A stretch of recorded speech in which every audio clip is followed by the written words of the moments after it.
మహామంత్రి,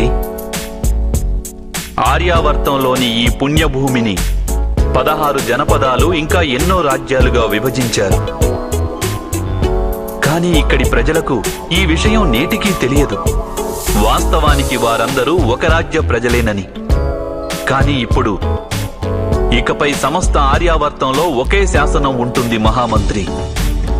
ఒకే విధమైన వ్యవస్థ ఉంటుంది. ఒకే రాజుంటాడు. అలాగే ఆ రాజ్యానికి ఒకే పేరుంటుంది. ఒకే విధమైన సిద్ధాంతం, ఒకే విధమైన రాజ్యాంగం ఉంటుంది. ఈ భూమిపై ఒకే ధ్వజం ఉంటుంది. అందరికీ ఒకే విధమైన న్యాయం ఉంటుంది. ఆర్యావర్తంలోని ఈ భూమి భరతుని పేరిట భారత భూమిగా ప్రసిద్ధికెక్కింది. కానీ ఇప్పుడు మొదటిసారిగా ఇది భరత రాజ్యంగా ప్రసిద్ధి చెందుతుంది. వచ్చాడా నా పుత్రులను వధించిన హంతకుడు?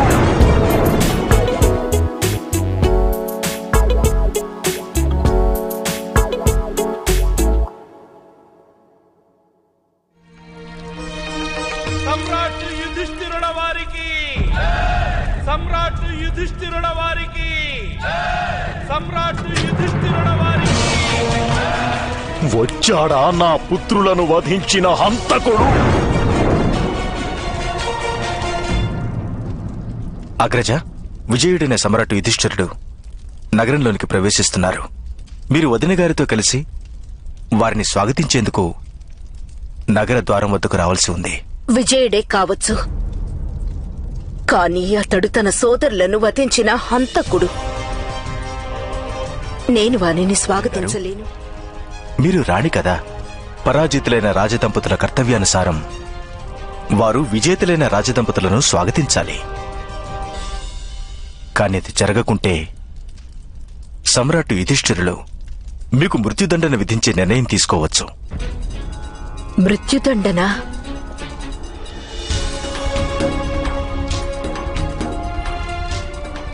నేనిప్పటికే 100 సార్లు మరణించాను విదురా. ఆ సామ్రాట్ ఇప్పుడు నాకేం మృత్యుదండన విధిస్తాడు? వెళ్ళు కుంతి, వెళ్ళి నీ పుత్రులను స్వాగతించు. నేను వెళ్ళనక్క. మీరు వెళ్ళని చోటుకి అక్కడికి నేను వెళ్ళను. తప్పదు మహారాజా, క్షమించండి. కానీ సంప్రదాయాన్ని ఉల్లంఘించటం ఉచితం కాదు. అవశ్యం నేను వెళతాను సంజయ. నా మనస్సులోని దుఃఖాన్ని, నాకున్న ప్రతీకారాగ్నిని నేను త్యాగం చేయవలసి రావడం, యుధిష్ఠిరుడు రాజు కావడం విధివ్రాత సంజయ. కానీ ఆ పాండుపుత్రులు 5గురిని నేను మనసారా క్షమించలేకపోతున్నాను.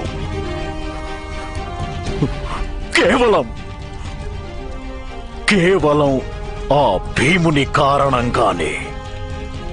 వాడు నా పుత్రులందరినీ నిర్దాక్షిణ్యంగా వధించాడు. మా దుశ్శాసనుడి ఛాతీని చీల్చి వాడి రక్తాన్ని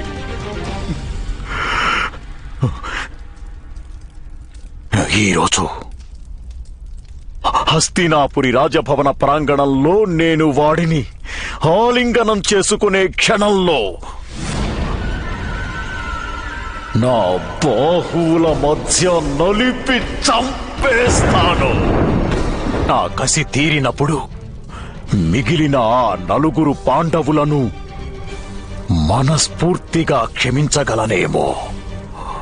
నా కసి తీరినప్పుడు.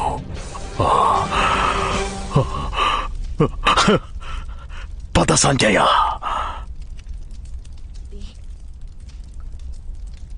నీ పుత్రులను రక్షించుకోవాలన్న కోరిక నీకు లేదా చెప్పు?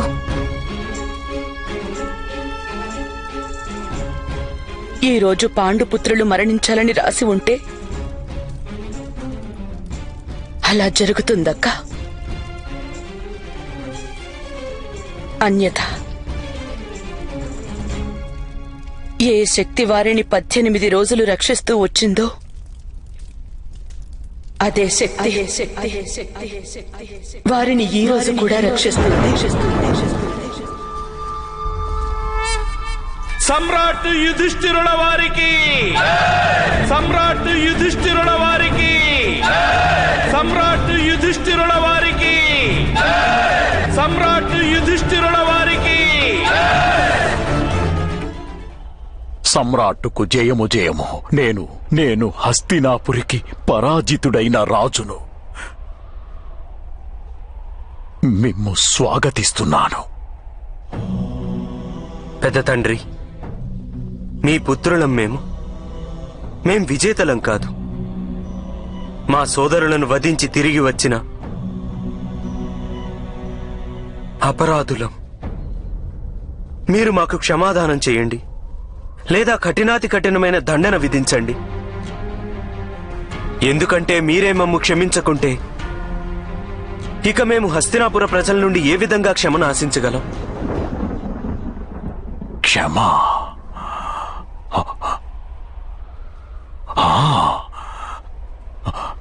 మీ అందరినీ క్షమించడం నా ధర్మం కదా. కానీ నేను మిమ్ము క్షమించలేకున్నాను. నా హృదయం రగులుతోంది. మా పుత్రులు మరణించినందుకు.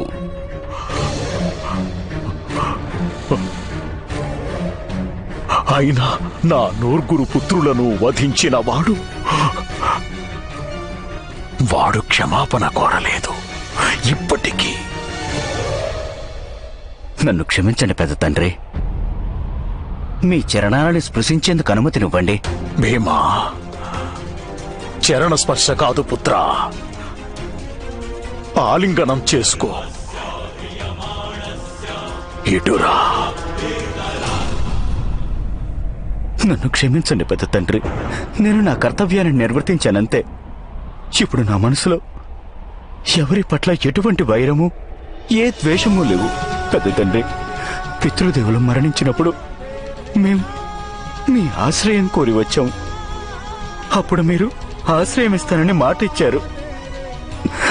ఆ మాటను మీకు ఈ రోజు గుర్తు చేస్తూ మేము అర్థిస్తున్నాను. మీరు నన్ను క్షమించి ఆలింగనం చేసుకోండి పెద్ద తండ్రి.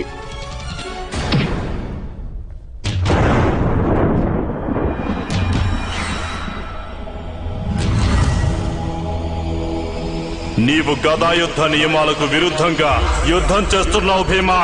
దుర్యోధన, నేను నా ప్రతిజ్ఞానుసారమే నీపై దాడి చేస్తున్నాను. భీమా,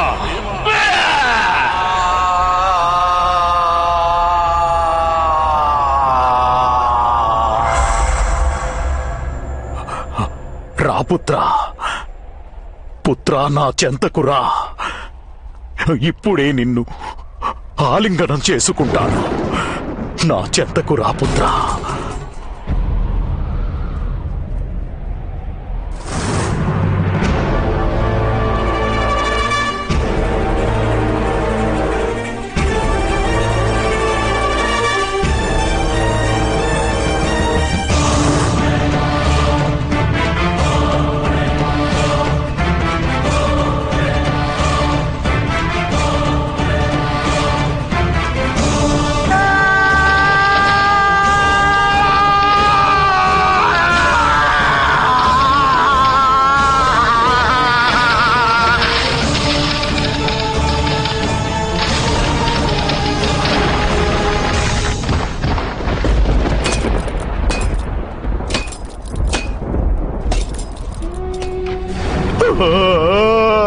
భీమా, పుత్రా భీమా, నేను చేసిన పని ఉచితం కాదు పుత్రా. నేను నా ఆగ్రహాన్ని అదుపు చేసుకోలేకపోయాను. భీమా, నన్ను క్షమించు పుత్రా. భీమా, నన్ను క్షమించు.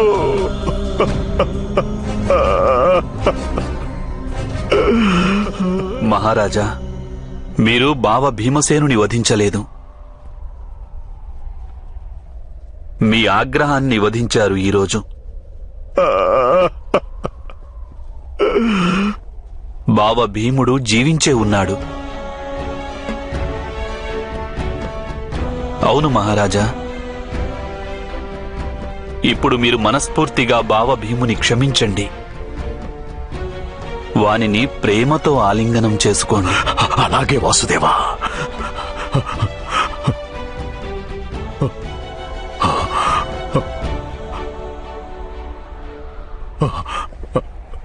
భీమా, భీమా, ఇలా రా పుత్రా. భీమా, భీమా, మనస్ఫూర్తిగా నిన్ను క్షమిస్తున్నాను పుత్రా. నేను నిన్ను క్షమిస్తున్నాను. నేను నిన్ను క్షమిస్తున్నాను.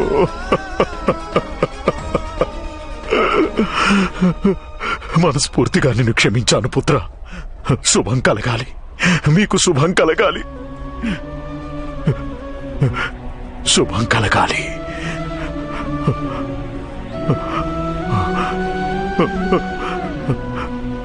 ఆయుష్మాన్ భవ. స్వాగతం పాండుపుత్రులారా. మీ రాజ్యానికి, మీ రాజభవనానికి, మీ రాజ్యసభకు మీకు స్వాగతం. సోదరా విదురా, జీవితాంతం నేను నీ పట్ల కూడా అన్యాయం చేశాను. కానీ ఎప్పుడు నీవు నా అనుజునిగా నీ కర్తవ్యాన్ని త్యజించలేదు. యుధిష్ఠిరుని శిరస్సుపై మకుటాన్ని అలంకరించే గౌరవాన్ని నేను నీకిస్తున్నాను విదురా. మీ వాత్సల్యానికి ముగ్ధుడనైనాను అగ్రజ. సమస్త ఆర్యావర్తంలో నేడు ఎంతో పరివర్తన వచ్చింది. దానికి పూర్తి ఘనత వాసుదేవుడు శ్రీకృష్ణునికే చెందుతుంది. నేను వాసుదేవుని సవినయంగా విన్నవించుకుంటున్నాను. సమ్రాట్టు శిరస్సుపై మగుటాన్ని అలంకరించే బాధ్యతను కూడా వారే స్వీకరించాలని. నీ అభీష్టం విదురా. వాసుదేవా, అవశ్యం. సమ్రాట్టుకు నేను మకుటాన్ని ధరింపచేయడమే ఉచితంగా ఉంటుంది.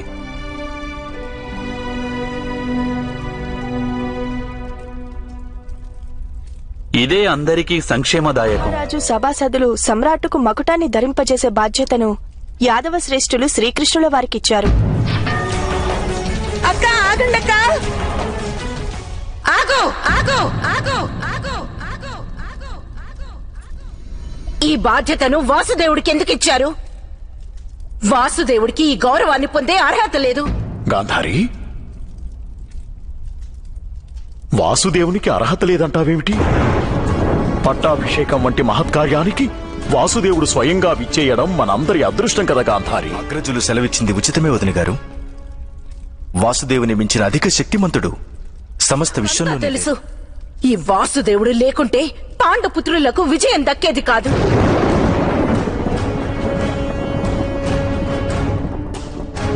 ఈ యుద్ధమే జరిగేది కాదు.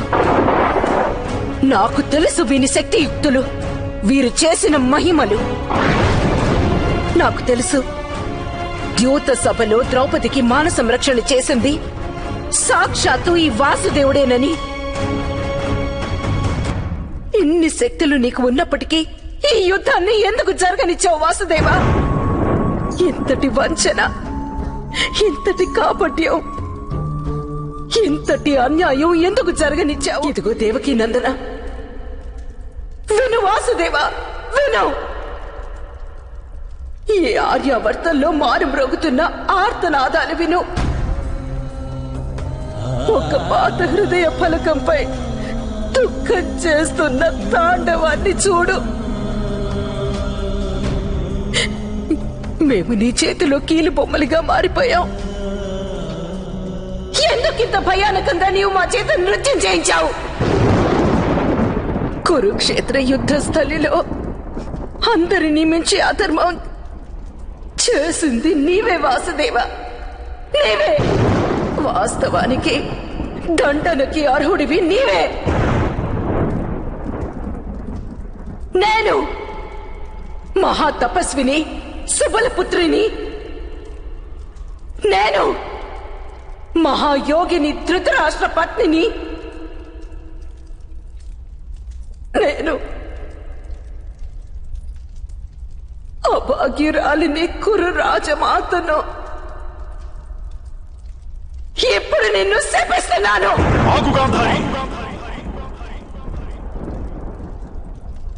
వద్దు రాజమాత. శపిస్తున్నాను. ఏ విధంగా నా వంశం నాశనమయ్యిందో ఆ ప్రకారంగానే నీ కళ్ళ ముందే మీ యాదవ వంశం నాశనమవుతుంది. మృగాల మాదిరిగా యాదవ పురుషులందరూ ఒకరినొకరు చంపుకుంటారు. ఆ మృగాల పిల్లల మాదిరిగా యాదవుల బాలలందరూ కూడా ఆక్రందనలు చేస్తారు. వారి కన్నీరు తుడిచేందుకు ఎవ్వరూ ఉండరు వాసుదేవ, ఎవ్వరూ ఉండరు. ఏ ప్రకారంగా మా నగరం దుఃఖంలో మునిగిపోయిందో అదే విధంగా మీ నగరము సముద్రంలో మునిగిపోతుంది. మీ నగరంలోని సువర్ణ భవనాలు సముద్రంలోని ఉప్పులు కరిగిపోతాయి.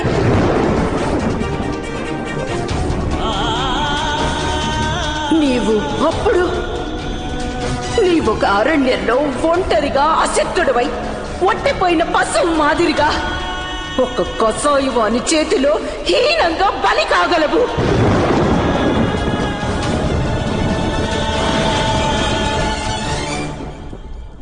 ఒక పుత్రహీనురాలైన మాత హృదయం నుండి వెలువడిన శాపం ఎప్పటికీ విఫలం కాదు.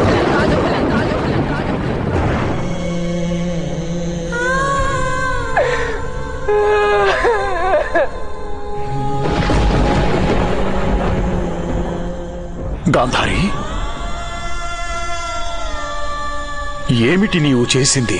వాసుదేవుడు చేసిన ఉపకారాలకు ఇంతటి భయంకర శాపాన్నిచ్చారా మీరు? ఇలా వారిని శిక్షించకుండా మీరు పాండుపుత్రులందరినీ శాశ్వతంగా నరక యాతనను అనుభవిస్తూ కృషించాలని శపించి ఉండవచ్చు. కానీ మీరు మాధవుని ఇంత భయానకంగా శపించి ఇప్పుడు ఈ సమస్త విశ్వాన్ని అనాథను చేశారు.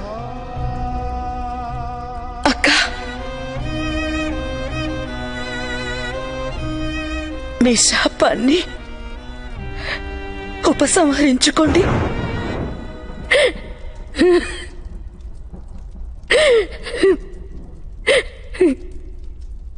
నన్ను క్షమించు వాసుదేవా. నా 9 పుత్రులు మృతి చెందినందున నా మనస్సు వికలమైపోయింది. లేదు మాత, మీరు ఏ అనుచిత కార్యమూ చెయ్యలేదు మాత.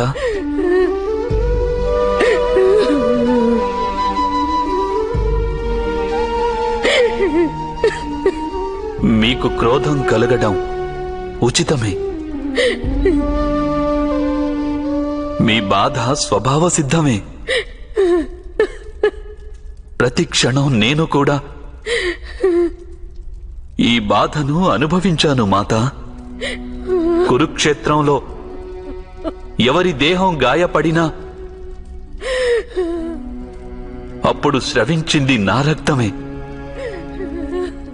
ఎవరికైనా వీరస్వర్గం లభించినప్పుడు వారి బాధల భారాన్ని నాకు విడిచి వెళ్లారు. విజయోత్సాహాన్ని నేను అనుభవించాను మాత. అలాగే పరాజయ దుఃఖాన్ని నేనే అనుభవించాను.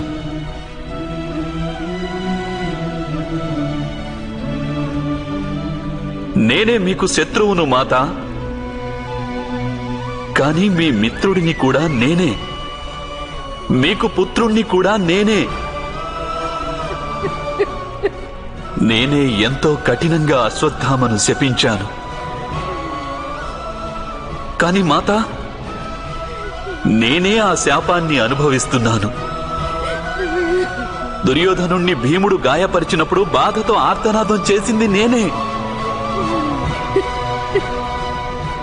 నేను జీవన పర్యంతం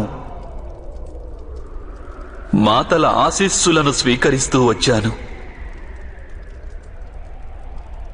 కనుక ఈ రోజున దేవకీ నందనుడు ఈ మాత శాపాన్ని కూడా స్వీకరిస్తున్నాడు.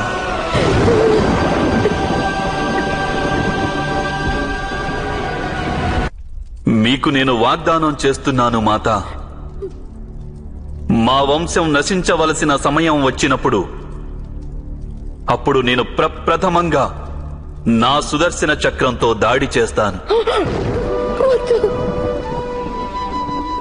ఎంతటి భయానక శాపం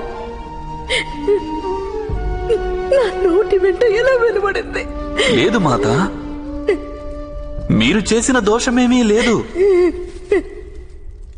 ఆశీస్సులు శాపాలను కాలమే తన ప్రణాళికానుసారం పలికిస్తుంటుంది. మీరు పలికిన మాటలు కేవలం విధి చేతిలో నిమిత్త మాత్రంగా వెలువడ్డాయి.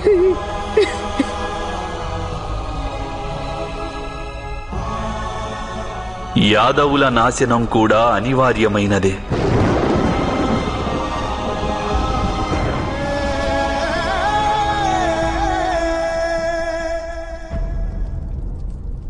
నిజంగా యాదవుల నాశనం అనివార్యమా కృష్ణ? అయితే నీవు మరి వారి రక్షణ కోసం అని ఎంతగా శ్రమించావు కృష్ణ. ద్వారకా నగరాన్ని నిర్మించావు.